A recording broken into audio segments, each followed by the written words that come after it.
Salut amis, j'espère que vous allez bien. Moi aujourd'hui ça va top et je vous retrouve pour continuer la série de vidéos sur les signes lunaires. Et aujourd'hui on va parler de la lune en Gémeaux sans plus attendre.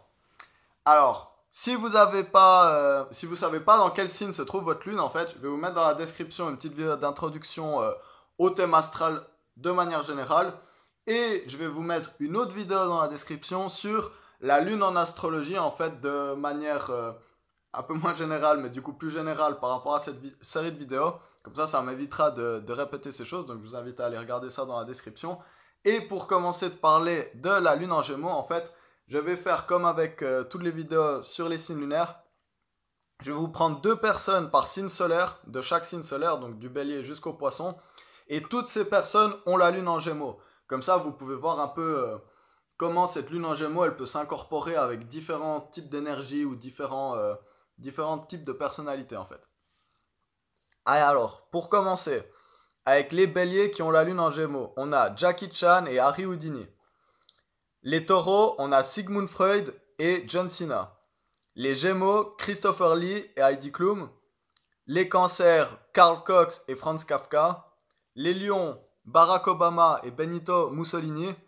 Les vierges qui ont la lune en Gémeaux, on a Dennis Johnson et Claudia Schiffer.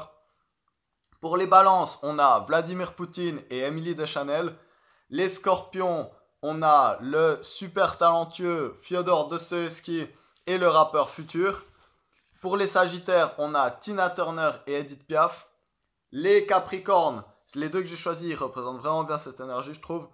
Jim Carrey et Omar Sy. Pour les verseaux, on a Claude François et Jodorowsky. Et pour finir avec les poissons, on a Benicio del Toro et Amerigo Vespucci. Donc, la lune en Gémeaux. Quelles sont les caractéristiques du Gémeaux de manière générale déjà? Le Gémeaux, c'est l'énergie de Mercure. Mercure, c'est la planète la plus proche du Soleil.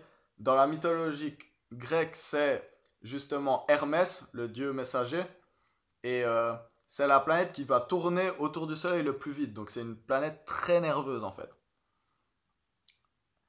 Dans le côté Gémeaux des énergies mercuriennes, on va avoir vraiment plus que l'analyse et la résolution de problèmes. Ça va plus être lié à la Vierge.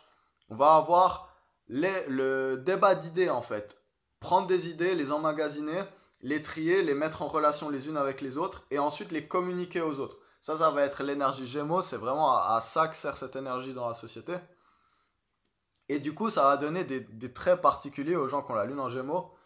On peut noter une grande vivacité, qui peut même être un peu de la nervosité des fois. Beaucoup de sociabilité, parce que ça va être un besoin très important pour nourrir la lune. La lune, c'est l'enfant intérieur. Donc, beaucoup de sociabilité, une grande aisance orale, de l'optimisme pour la vie et du charisme. Donc, il y a cette capacité de pouvoir capter l'attention d'un public, en fait, ou d'une personne. Et de vraiment pouvoir parler à 200 à l'heure et puis rebondir d'un sujet à l'autre et aller, puis mettre en relation les choses, et puis ça me fait penser à ça, et puis ça, et puis ça. Donc, les gens qui ont la lune en Gémeaux, en fait, pour se sentir bien, ils ont besoin d'apprendre, apprendre, vivre des expériences, étudier des sujets, discuter de ces sujets avec les gens, et justement, mettre un peu les idées en combat, en fait. Sauf que les gens qui ont la lune en Gémeaux, ça va pas être concentré. Ils vont pas être concentrés à avoir raison, à gagner le débat en fait, mais ils veulent faire avancer le débat. Ils veulent voir les sujets où justement les gens sont pas d'accord et ils vont essayer d'écouter les arguments des 2 côtés ou des 3 côtés ou 4 ou 5 parce que des fois il y a des sujets très très complexes. Ils vont vraiment essayer d'écouter les arguments du mieux possible de chaque personne, renforcer ces arguments, les rendre le plus fort possible. Les gens qui ont la lune en Gémeaux, ils vont pas aimer les techniques rhétoriques comme l'homme de paille qui consiste à ridiculiser en gros les propos de votre interlocuteur. Et les gens qui ont la lune en Gémeaux, ils vont justement aimer un peu comparer tous les côtés pour après un peu faire une sorte de synthèse et expliquer aux gens en fait où c'est qu'ils sont pas d'accord ou est-ce qu'il y a des blind spots justement, des endroits où peut-être les gens sont butés sur leurs avis et n'arrivent pas à faire rentrer des nouvelles données qui leur permettent après de faire évoluer leurs pensées. Donc, chez les gens qui ont la lune en Gémeaux, il y a une grande passion pour la masturbation cérébrale. Donc, ça va être vraiment important. Triturer les méninges, réfléchir, se poser des questions et tout. Et surtout, après, discuter avec les autres personnes.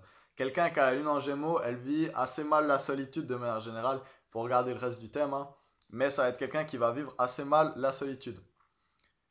Cette, euh, cette capacité en fait à toujours peser le pour, le contre et puis vraiment explorer toute l'étendue des différents avis qu'on peut avoir, différentes opinions, ça va apporter quelques défauts.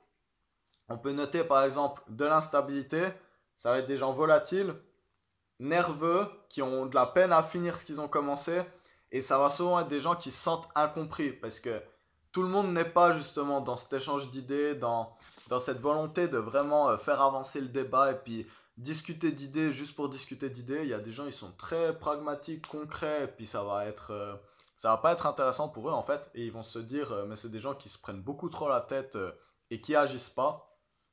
En plus d'être un peu des girouettes qui peuvent un jour être d'un avis, l'autre jour être d'un avis totalement opposé. Donc ça je m'y connais bien.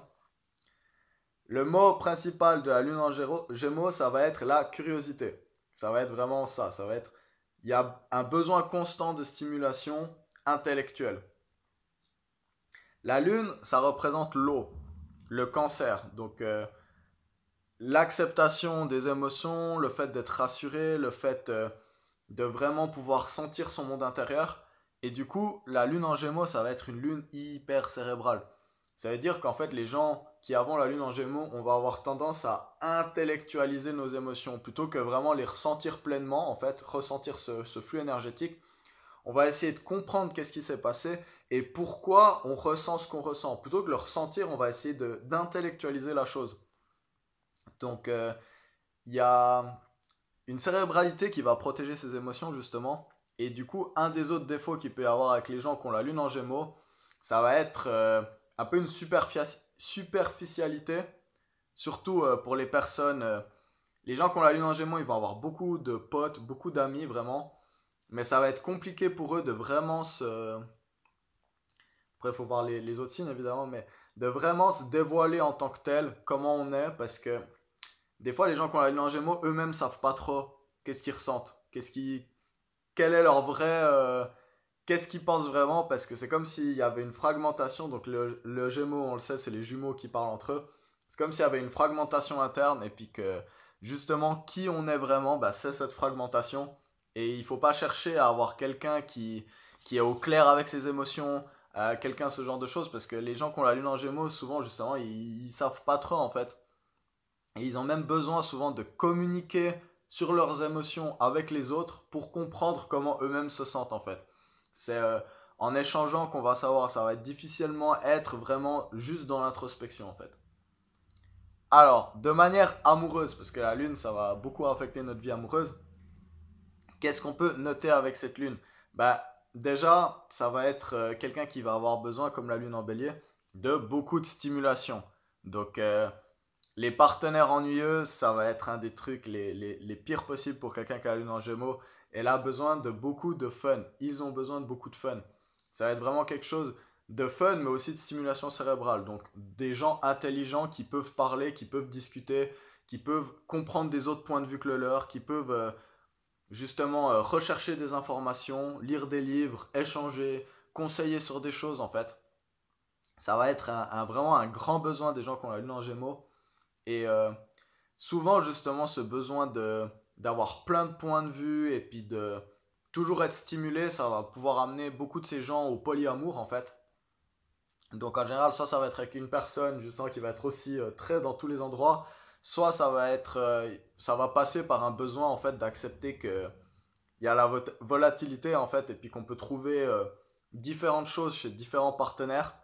Et ça va être souvent quelque chose qui va être proposé par les gens qui ont la lune en Gémeaux ou des autres placements en Gémeaux. Ça va être le polyamour ou les relations un peu moins superficielles. Ça ne veut pas dire qu'on ne peut pas se poser. Moi, j'ai déjà été 5 ans avec une personne qui avait aussi Vénus en Gémeaux. Donc, c'est pour un peu casser le mythe que les Gémeaux, ils peuvent pas se poser. C'est pas vrai, on peut se poser, mais il faut qu'il y ait de la stimulation. C'est vrai aussi que par exemple, moi, il y a souvent eu des personnes avec qui il y avait vraiment une bonne entente émotionnelle, mais il n'y avait pas assez de stimulation, et puis du coup, je me sentais vraiment vide dans la relation. Et je voyais que, par exemple, mon enthousiasme et puis l'envie de toujours communiquer. C'était pas quelque chose de compris en fait. Et puis, ce genre de moment, bah, c'est compliqué, hein. Souvent, le Gémeaux, il va un peu, il va un peu partir. C'est un peu un de ses défauts. Il faut le savoir. Beaucoup de besoins de stimulation. Et du coup, l'âme sœur du Gémeaux, parce que le Gémeaux, il y a toujours ce côté aussi âme sœur. On a les jumeaux. Et c'est comme si on voulait trouver justement quelqu'un d'autre avec qui pouvoir, pour toujours en fait, échanger ses idées. Et ça, c'est l'âme sœur des gens qui ont la lune en Gémeaux. Ça va être quelqu'un d'extrêmement cérébral et quelqu'un de drôle aussi, quelqu'un de fun, quelqu'un qui peut, je sais pas, faire une soirée où il y a des déguisements, où on va faire les acteurs, et puis après, on va, une autre soirée, on va aller à un musée, et puis après, peut-être pas en soirée du coup, peut-être la journée, et puis après, genre la soirée, aller dans une boîte de nuit, et puis après dans un festival, et après voyager, je sais pas où, je sais pas où. Il y a besoin de bouger, et du coup, l'âme sœur de quelqu'un qui a la lune en Gémeaux, ça va être quelqu'un justement de très stimulant, de très verbal aussi. Et du coup, avec la lune en Gémeaux, on va retrouver des gens qui ont un amour très adolescent un peu en fait. Ça va souvent être ça, les Gémeaux. Des fois on dit c'est les enfants, moi je trouve que c'est plus des ados en fait. Ils aiment bien aller là, ragoter, faire ci, faire ça. Et du coup, il y a un besoin aussi en amour d'avoir une grande originalité et d'apprécier les gens qui ont la lune en Gémeaux pour leur originalité justement. Pour le fait qu'ils arrivent à capter les différents points de vue et faire une synthèse qui leur est propre. Donc ça, c'était pour le côté amoureux. Est-ce que je peux penser encore à quelque chose d'autre à dire? Donc voilà, j'ai plus ou moins dit tout ce que j'avais à dire. J'ai pas réussi à trouver quelque chose que j'ai pas vraiment dit encore. Je pense que c'est vraiment important de laisser les gens qui ont la lune en Gémeaux un peu dans leur masturbation cérébrale justement et de les aimer pour ça et de pas hésiter à échanger des idées avec eux. C'est aussi important des fois de leur dire un peu de fermer leur gueule parce qu'ils parlent beaucoup. Donc surtout dans les bas niveaux en fait, il va y avoir tendance à vouloir ragoter sur les personnes. Ça c'est pas bien, les gens qui ont la lune en Gémeaux, il faut passer par-dessus ça. Après il y a parler des événements en fait justement. Donc demander aux gens quel est leur avis sur les différents événements qui se sont passés. Et finalement, le niveau vraiment supérieur de l'intellectualisation des choses, ça va être échanger avec les gens sur des concepts philosophiques ou ce genre de choses. Ça va être vraiment le truc le plus constructif que les gens avec la lune en Gémeaux vont faire, plutôt que justement le bas niveau qui va être ragoté sur qu'est-ce que font les gens. Ça, c'est pas très constructif pour la société. Mieux vaut s'élever intellectuellement justement pour pouvoir utiliser cette énergie cérébrale de manière constructive pour tout le monde. Voilà, voilà, c'était la vidéo sur la lune en Gémeaux. J'espère qu'elle vous a plu. Moi, j'ai beaucoup aimé vous la faire. Donc, je vous retrouve tout bientôt pour continuer cette série de vidéos. La prochaine vidéo sera sur la lune en Cancer. D'ici là, j'espère que vous vous portez bien, que vous restez curieux et puis que voilà, que vous apprenez plein de choses et puis que vous partagez tout ça. Allez, bye bye la mief et on se retrouve tout bientôt.